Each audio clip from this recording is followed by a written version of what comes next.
Halo watazamaji, karibuni tena. Hivi nina swali. Hili swali inabidi mlijibu kwenye comments. Hivi ukimsomesha, hasa nyinyi wenzangu, kaka zangu, nataka kuongea na nyinyi wanaume na wote wanawake pia. Ukimsomesha mwanamke kuanzia college, sijui university, ukiwa na mategemeo kwamba huyu mtu ndo atakuwa mtu wako, je, akija kukuacha solemba, utasemaje? Haya, nifuatilieni. Kisa cha leo nataka kuongelea hiyo issue, lakini kwa pande zote mbili. Karibuni sana kwenye kipindi. Msisahau kulike, kucomment na kushare ili familia jamani iweze kupanuka. Sasa kuna kisa, msichana mmoja Nigeria ambaye alikuwa na bwana wake, boyfriend wake. Boyfriend huyu walikutana, huyu dada anaishi Marekani. Ameishi miaka mingi sana Amerika, kwa hiyo akawa ameenda nyumbani Nigeria tembea. Alivyoenda kutembea akakutana na kijana mtanashati nini, wakawa marafiki. Urafiki ukaendelea kuwa boyfriend na girlfriend. Kwa hiyo dada yani mapenzi yakaendelea kiasi kwamba mwanamume alikuwa sasa na yeye kwamba okay, mimi niko tayari, na mimi ukifika Amerika unaweza ukanichukua, tukawa wako pamoja. Kwa hiyo dada wa watu hana mbele wala nyuma. Yeye anaendelea na mapenzi na yule bwana. Siku zinaenda, mwanamke anafanya kazi, anajituma, na hii issue huwa inawakuta wengi tu, sio yeye peke yake. Lakini huyu aliamua kutoa kwenye social media na watu kwamba walimwandika tu kwamba mwanamke amrudisha mme wake Afrika, yani kama vile amekuwa na roho mbaya, kamzibia mwenzie. Kwa hiyo mwanamke ilibidi ajibu kwa nini alifanya vile. Anyway, to make story short, ni kwamba huyu dada alikuwa na mapenzi na huyu bwana. Kamwacha Nigeria, yeye yuko Amerika. Kwa hiyo amefanya sana kazi, amesevu pesa kadiri alivyoweza. Alisevu pesa nyingi kiasi kwamba akaweza kumleta boyfriend wake. Kwa hiyo boyfriend alivyokuja Amerika, amepata wanaita nadhani ni B8 visa au BH visa whatever, lakini ndo visa ambayo alikuwa amemuombea mme wake. Kwa hiyo wamekaa vizuri. Mwanamke anafanya kazi usiku na mchana, anajituma kweli kweli ili awe na pesa, support bwana, kwa sababu bwana alikuwa bado makaratasi hayajakuwa vizuri. Kwa hiyo inabidi mwanamke ndo amsupport huyu bwana. Yule bwana anajifanya pale, sijui kama mnajua wa Nigeria wana ile sana baby. Kwa hiyo baby anaenda kazini, mwanamume huku nyuma anabaki, anafanya usafi, anafanya nini. Mwanamke akirudi jioni kama ni usiku, anakuta mambo yako vizuri. Basi haya maisha yameendelea. Yule bwana ana double life, kwa sababu kumbe Nigeria ameacha mke na watoto 3. Huyu dada hajui.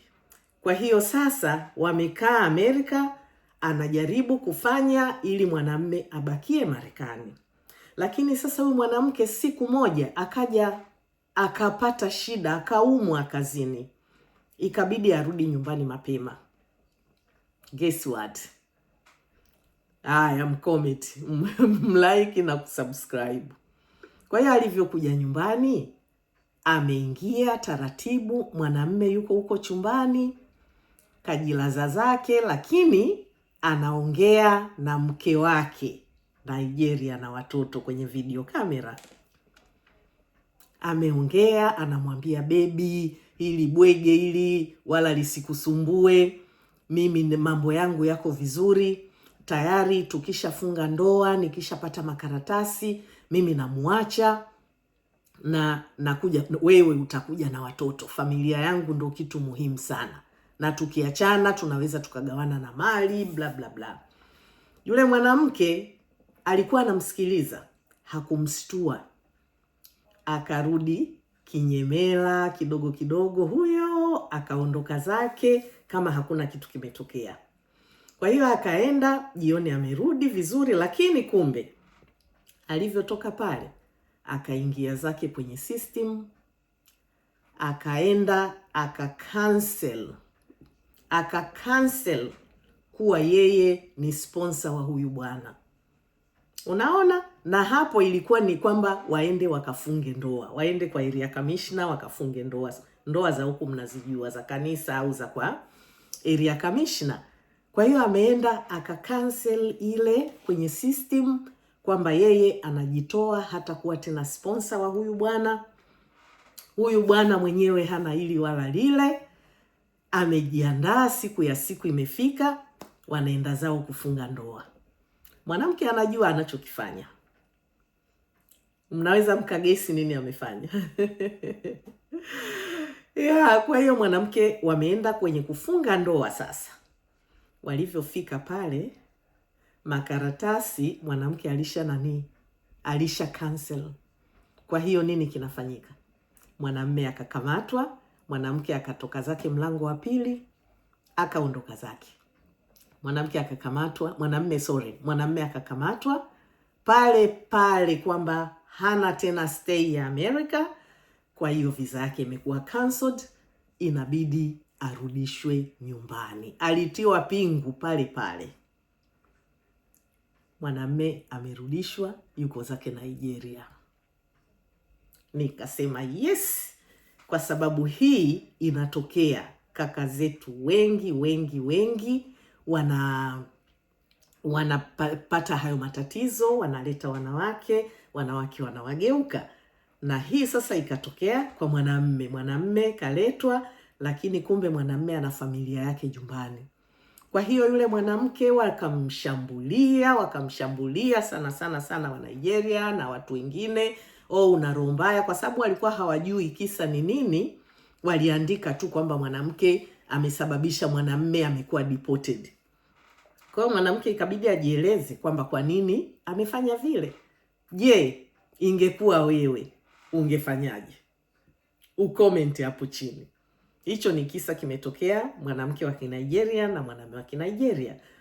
Okay, sasa tukirudi pia kwetu sisi wa Afrika, wa Tanzania, wako wanaume wengi sana ambao wanajitolea kwamba mimi mwanamke, mmekutana wenyewe high school sweetheart, unaona kwamba huyu mimi nitamsomesha, mnajiona kwamba mna future together, unamsomesha mpaka anafika university. Akishafika university, mwanamke ameshaanza maisha yake, wala hana story tena na wewe. Ameshakutumia, wewe ndo umempenda ile kufa. Jamani, nawaonya, kama una hela ya kuchezea, nenda kasomeshe ndugu zako. Kama una pesa ya kuchezea, somesha ndugu zako. Acha hii tabia ya kusema unamsomesha girlfriend, sijui unamsomesha boyfriend, sijui nini. Achana na hizo tabia, utakuja kuregret. Haya mapenzi ya sweetheart ya kutoka high school mara nyingi yanakuwa hayadumu. Kama mimi muongo, andikeni kwenye comment hapo chini. Kwa sababu gani? Kwa sababu nyinyi wote mnakuwa bado mko teenagers, bado maisha hamyajui. Umempata huyo boyfriend wako, sijui girlfriend wako, unajiona uko in top of the moon. Lakini unavyokuja huku duniani kwa experience maisha mengine, unaona kabisa kwamba yule mtu mimi kwa kweli tulikuwa hatumatch, but nilikuwa tu nataka nimtumie ili nipate pesa zake, ili nipate elimu, ili nipate hiki, ili nipate kile. Kuna vitu vingi vinakuwa haviendi vizuri. Naweza nikarudi pia hata kwa ndoa za wazungu. Unajua wazungu mara nyingi wanakutana hivyo, wanakutana tangu mashuleni. Wako kwenye high school sweetheart, wanaenda, wanaoana, mpaka wanapata watoto, wanaweka familia, wanafanya nini. Boyfriend ni huyu mmoja na girlfriend ni huyu mmoja. Lakini nafika stage Wakishakuwa watu wazima, washazaa watoto, washafanya nini, wanachokana. Kwa hiyo ndoa nyingi zinavunjika. Rate ya kuvunjika ndoa Ulaya iko kubwa sana. Kwa hiyo kimojawapo ambacho kinasababisha haya yote ni kwa sababu walianzana tangu huku udogoni, miaka 15, miaka 16, 17, wanakuwa ma girlfriend, ma boyfriend. Wakishafikia miaka 40, 50, 60 washachokana, wanakuwa wanachokana, utake usitake, hiyo kitu ipo. Kwa hiyo onyo kwa nyinyi ambao mnapenda kusomesha ma girlfriend na ma boyfriend, ukisema kwamba mimi huyu wangu, mimi huyu sijui tumependana, achaneni na haya mambo, somesheni ndugu zenu. Msomeshe ndugu zenu. Ndugu zenu wapo chungu nzima ambao hawana elimu. Kwa nini usitoe hiyo pesa ukawapa hao watu? Nimeona kijana mmoja, namfuatilia kijana anaitwa Ivan, maabara nini ya mahusiano. Ivan, comment kwenye YouTube channel yangu, tusaidiane au vipi? Nimeona mvulana maskini anatia huruma, analia, amesomesha msichana anasema mimi sikupendi, na amemgomea, amemkatalia kabisa, anasema simjui, amemruka, simjui kabisa huyo mtu, simjui. Kwa hiyo sasa unakuwa unadhalilika. Pesa zote ulizozitumia kumsomesha huwezi kuzipata tena, ndo imetoka, adios. Kwa hiyo acheni hizi tabia za kusema namsomesha boyfriend wangu, namsomesha girlfriend wangu, au sijui ndo hivyo nachukua mume wangu kutoka Afrika. Wako wachache sana katika 100, labda 2% ndo wanaweza wakawa waaminifu, au 1.999 whatever. Lakini wengi wanapata shida. Watu wanapata depression. Huu ugonjwa, huu msongo wa mawazo, watu wanaupata kwa sababu hakutegemea. Anamleta mtu huku, mwanamke au mwanamme, anaenda njia zake, anatafuta mtu wake, atakutesa. Akishapata makaratasi tu anakutesa. Kwa hiyo vizuri ni kwamba huyu msichana aliyaona mapema. Mungu bariki, aliyaona mapema. Imagine wangefunga ndoa, huyu bwana ashapata makaratasi, wanafanya divorce, yule mwanamme analeta zake mke wake ambaye alimwacha Nigeria. Kwa hiyo watu wanamwandikia huyu mwanamke, sasa bwana msamehe, uogope Mungu, sijui ufanye nini, umeharibu future ya wale watoto wangekuja Ulaya, wangefanya nini? Waje Amerika wafanye nini? Kwani wanajua maisha mengine zaidi ya yale ambayo wanayoyaishi leo? Kwa hiyo wataishi yale maisha, hawatakuwa affected kwa sababu hawajawahi kuja Amerika. So what? Hata ningekuwa mimi ningefanya hivyo. Ningemrudisha hapo, ninge cancel kila kitu, arudi nyumbani. Kwa hiyo your thought, comment, like, subscribe na ushare. Jamani, kama yamekukuta, ni mmoja wapo ambaye unasikiliza hii, basi nitafute kwenye comment, tuongee, tuone ulifanya nini kusurvive kama yalikukuta haya mambo. Lakini ninajua mko wengi. Ila onyo langu, acha kusomesha girlfriend or boyfriend. Like, comment na kushare. Love you guys. See you in next episode.